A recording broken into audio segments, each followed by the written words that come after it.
ฮัลโหลค่ะมันได้ดีมันเน่ไล่ใส่เบสในสตูดิโอวันค่ะนะเบสกีตาร์ไล่ก็เหมือนกันหมดค่ะนะเขาก็เลือกเฟดเจอเหมือนกันนะอันดักสุดค่ะเขามาที่ add track ค่ะนะใส่ track ใหม่ค่ะนะใส่ track ใหม่ก็เฮ็ดโมโนค่ะเฮ็ดเบสก็เฮ็ดโมโนค่ะนะคลิกเข้ามาแล้วก็มาที่ Maxa ก็มาที่ insert ค่ะนะinsert ก็เขาเลือกปลั๊กอินเข้ามาขัดใจกีตาร์ริดค่ะนะกีตาร์ริดหาค่ะขัดใจนะเสียงมันก็ห่างมันใจอิดเดี๋ยวก็มันปนนักคอมพิวเตอร์ค่ะนะมาที่ best m นะเขาก็เลือกเอา best m นะเขาเน็กได้ค่ะนะสั่งเน็กเนี่ยออกค่ะนะเสียงโอเคนะเอาให้เต้นะ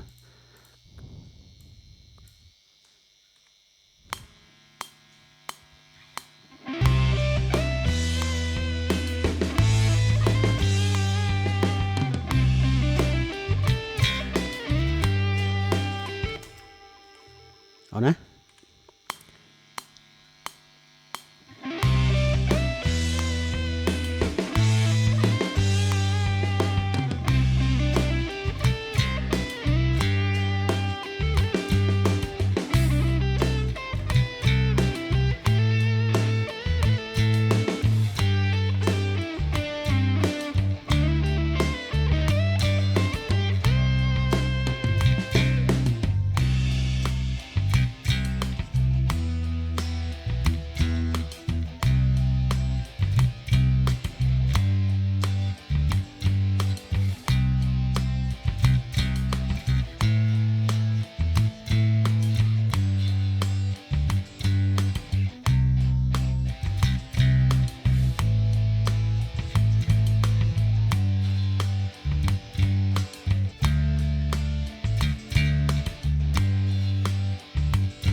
ที่โซโล่นะก็ไม่ให้ขึ้นค่ะ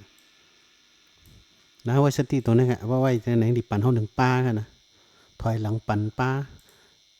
นะคะที่อัดป้าที่48นะ48ให้เต้ยจอมค่ะ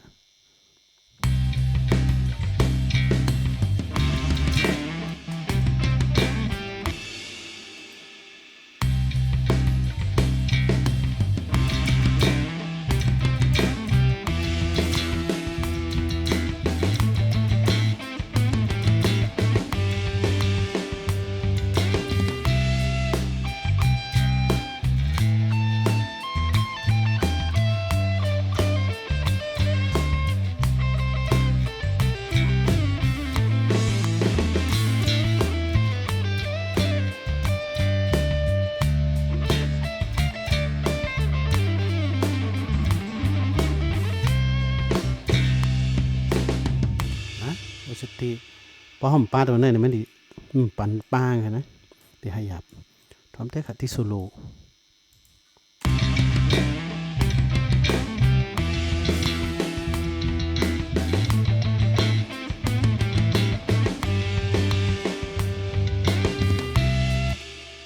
เทียบกันนะ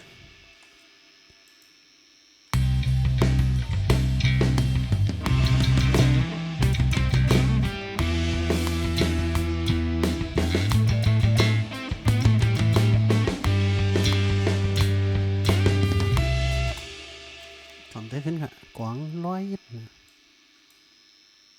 สามีเฮ็ดพงใส่จอมกันนะแค่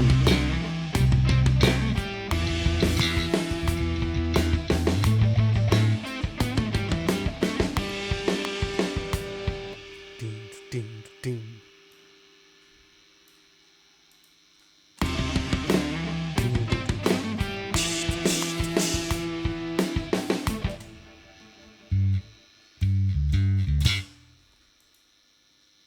เอานะ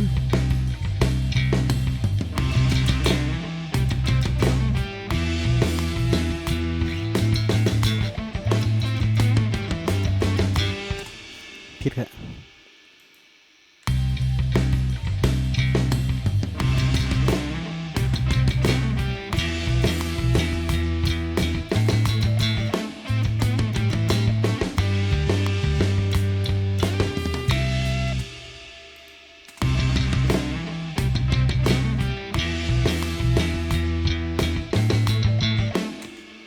ปิดค่ะเอาใหม่ฮะ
16นะ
เคมาฮะ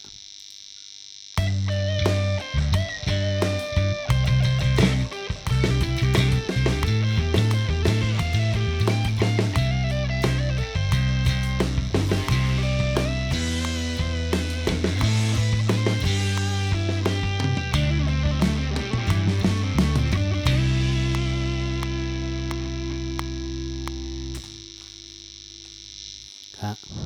นะเฮ็ดจอมเอแล้วจังไหนก็ใส่เหมือนกันหมดครับเพราะใส่เปสใส่